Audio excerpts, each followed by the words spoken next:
तय बेरा के बड़े खबर आए हे बलौदाबाजार जिला के पलारी क्षेत्र ले, जेमा पलारी के एक पत्रकार ऊपर सरपंच द्वारा गाली गलौज सहित मारपीट और जान से मारे के धमकी मिले है।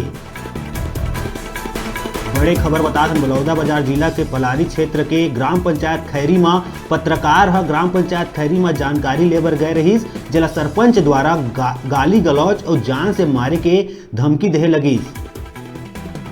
पत्रकार ले बातचीत होए में बताइस के सरपंच अपन घर के सामने ही गाली गलौज और मारे बर धर ले रहीस। साथ में सरपंच के ओकर बेटा पत्रकार के मोबाइल कैमरा ला लूट लिए रहीस और ये सब बात लेके पीड़ित पत्रकार पलारी थाना में खैरी सरपंच के खिलाफ मामला दर्ज करा है।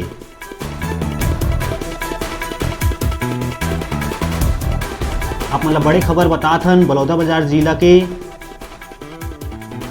ग्राम पंचायत खैरी में पत्रकार जानकारी लेहे बर गए रहीस। जी हाँ, वहाँ के सरपंच पत्रकार ला गाली गलौज करत हुए जान से मारे के धमकी देहे लगिस। जाहिर से बात है कि पत्रकार गांव के समस्या लेके सरपंच लंग बात करना चाहत रही से, लेकिन सरपंच ओखर लंग उल्टा गाली गलौज करे लगिस और जान से मारे के धमकी देहे लगिस। संग में सरपंच के बेटा पत्रकार के मोबाइल कैमरा ला भी लूट लिए है